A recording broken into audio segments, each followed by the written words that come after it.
All right, so which equation is true for zeros of -6 and 2?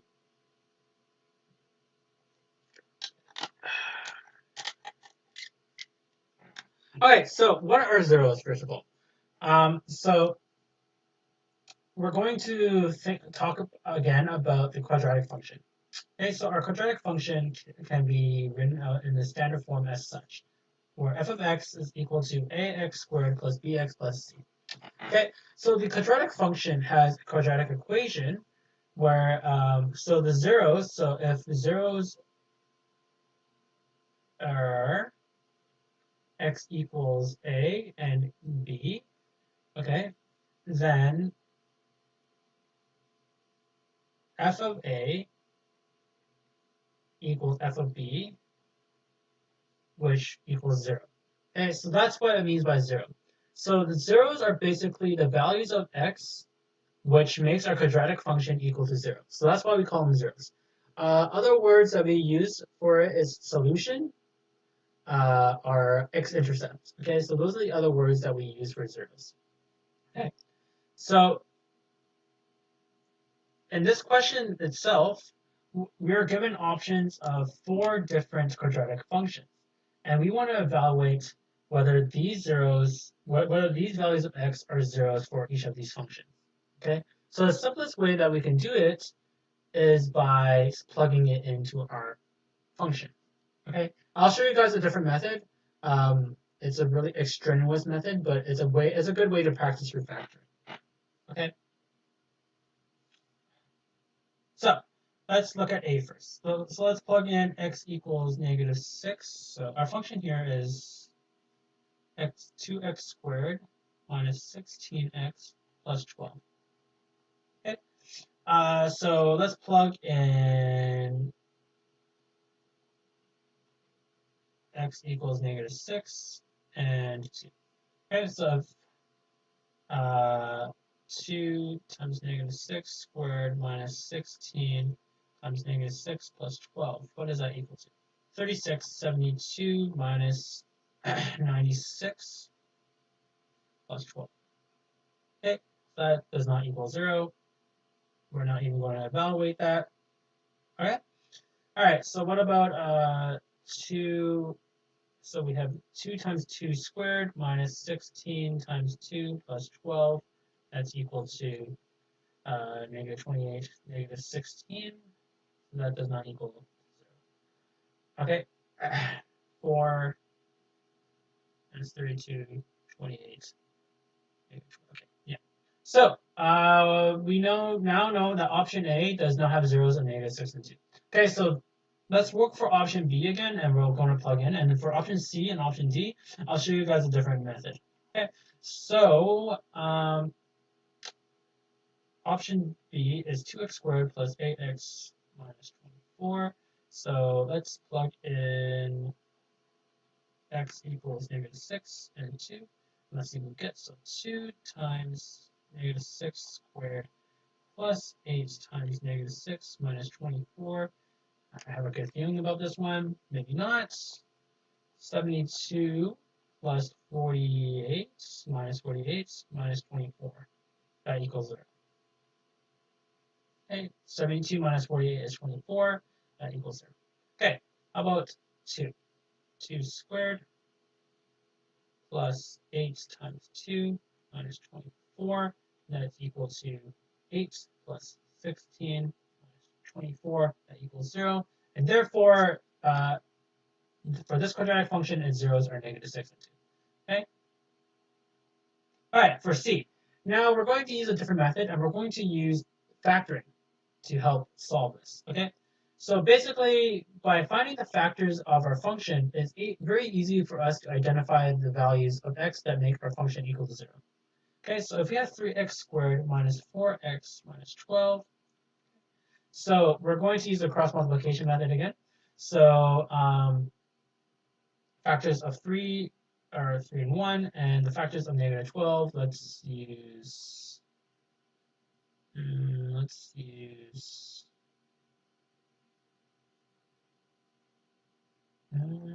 is this factorable with this method? 6, 2,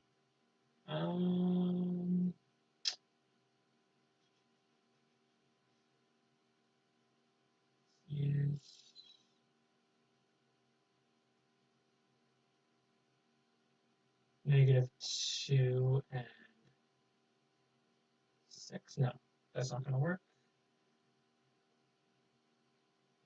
Use -3 and 4, maybe? I don't think this is factorable using the cross multiplication method. I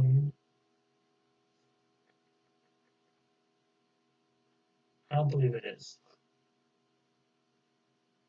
Yeah. So actually, now I'm thinking about it, it's not factorable using the cross multiplication method, and that's because the factors of this quadratic function are not whole numbers; they're not integers. They're instead probably rational numbers.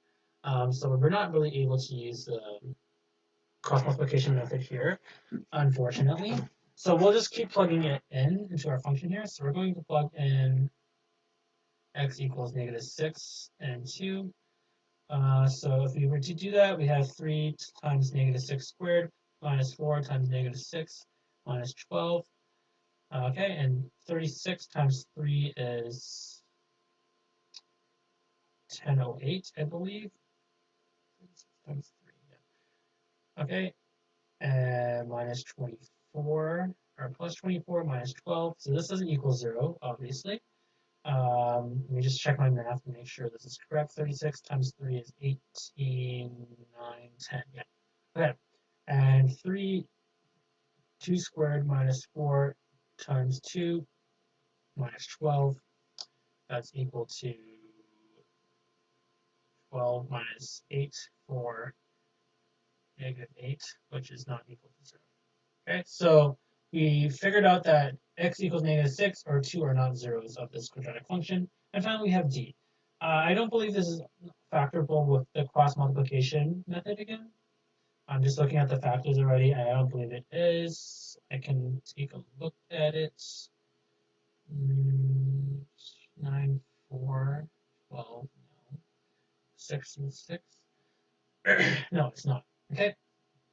And already looking at this, I already know that the values of x of -6 and 2 are not going to be the zeros. Okay, but we'll evaluate it anyway.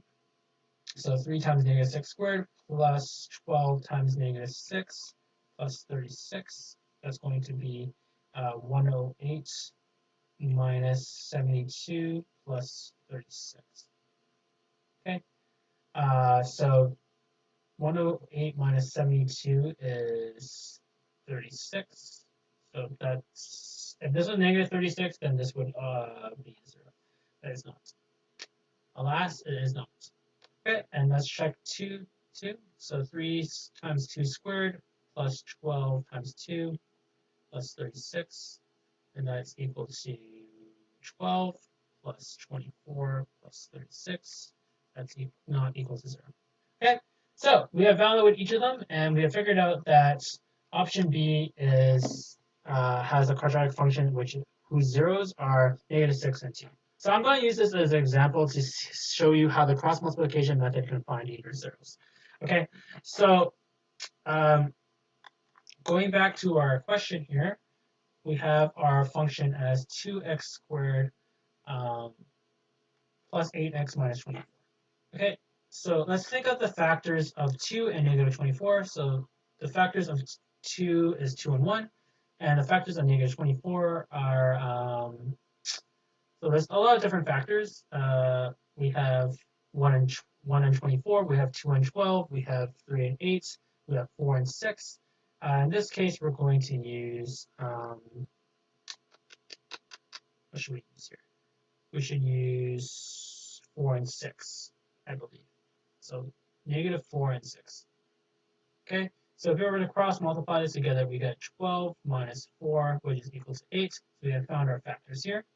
And our factors are going to be, so 2x squared plus 8x minus 24 is also equal to 2x minus 4 times x minus 6, or plus 6.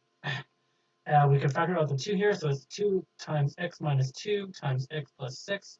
So now that we've found our factor form, it's very easy for us to find the values of x that makes this quadratic function equal to 0, right? We just have to find this value of x that makes this bracket equal to 0 and the value of x that makes this bracket equal to 0. right? So x minus 2 is equal to 0 when x is equal to 2, because 2 minus 2 is equal to 0. Same thing with x plus 6. When x is equal to negative 6, this bracket is equal to 0. That means our zeros are 2 and negative 6. Right? So finding the factored form helps us to really easily identify what our zeros are. Right? So this is an alternative method of answering this question. Instead of plugging in our zeros into our quadratic function and simplifying, all we really need to do is to find our factored form, and our zeros are just blatantly there, just staring at us in the face. So other than that, this solution is correct, and we can move on. Next one. All right, question number 6.